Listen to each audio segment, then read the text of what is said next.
Cuba ya no es un gobierno de fuerza, de monopolios norteamericanos y en vez de... I've been reading this document, written by the CIA and declassified back in 2011, and I mean a lot of the stuff in here is insane. It talks about the CIA taking Cuban exiles who are called Brigade 2506, providing them with military support, and attempting to use them to essentially launch a coup against Cuba. This just screams illegal on so many levels. It violates numerous UN laws, but reflecting on the causes and effects of what would later be known as the Bay of Pigs is ultimately how we learn.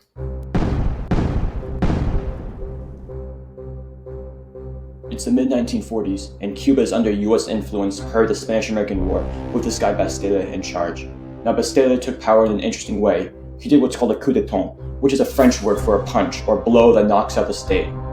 This man you see right here thinks Bastilla's entire regime is stupid, and with his brother Raul, he is determined to undermine the Bastilla's regime.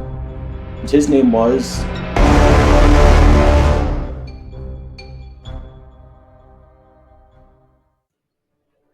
After a stint of being exiled, Castro and 82 guerrilla fighters landed in Cuba and were able to sync up with fighters that also opposed this guy, Bastilla. The Cuban army started to switch sides, and the final nail in the coffin came when the US saw Bastilla for what he really was, an authoritarian dictator, and placed an embargo against him. But all of this had the consequence of putting Castro in power. Nixon later met with Castro and determined that he was unable to carry out US foreign policy, meaning Castro must be deposed, which was the sole cause of the Bay of Pigs. Enter this document, where the CIA talked about their plan to overthrow and depose Castro. At the time, President Eisenhower approved this operation, but made sure it's clear that, quote, the US's hand should not be shown in this operation, end quote. These events follow the general heuristic of larger nations attempting to assert themselves over smaller ones. Examples of this in the wider world can be seen with the nations of China and Taiwan. China has been repeatedly violating Taiwan's ADAs by flying fighter jets over the island to put on a show of force and assert Taiwan as part of them. Back to the Bay of Pigs, the CIA secretly gathered 1,400 rebels into three main zones, Florida, Guatemala, and Panama. Here, they began to train and supply the necessary arms to overthrow the Cuban government. These rebels would go on to later be known as Brigade 2506. It's 1960 now, and Kennedy was elected president, and he was especially hesitant about this operation, and he saw it for what it really was, illegal. After all, they were blatantly breaking UN law and deposing a government, of which they recognized. But Kennedy still saw this Castro figure as a threat and wanted him ousted. He eventually came around and predicted that Brigade 2506 could travel to the Escambay Mountains, where they could sync up with other revolutionaries and effectively revolt against Castro. With this, the invasion plans commenced. 1961, B-29 bombers flew over Cuba, bombing and crippling the Air Force. These B-29s were disguised to make them look like they were flown by defectors, but Castro called the CIA's BS, noting that, quote, not even Hollywood would film such a feeble story, end quote.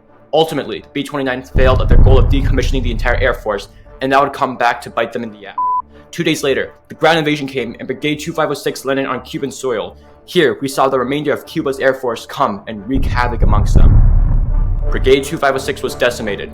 Kennedy wanted to scale back the US's involvement with them, but seeing how dire the situation was, he caved and sent the CIA with unmarked bombers. After being sent in, these bombers were complete and utter failure. The CIA, who was manning these bombers, clearly did not pass the second grade, got confused about time zones, and failed to sync up at the rendezvous with other reinforcements. Imagine saying you failed a CIA mission of invading a nation because you set your alarm too late. Their last attempt had failed, and on April 20th, 1961, Brigade 2506 was officially defeated, which ended the Bay of Pigs.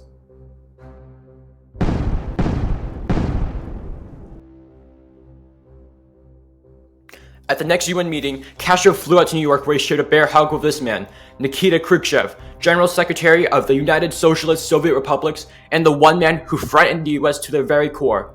The Bay of Pigs then had the effect of Castro joining the communist world order and seeking a closer relationship with the Soviets.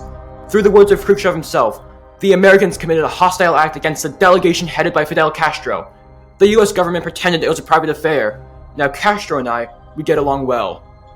In conclusion, the effect of this is a communist nation in the US's backyard, and this will ultimately lead to a 13-day period where nuclear war was one phone call away from starting. I'm talking about the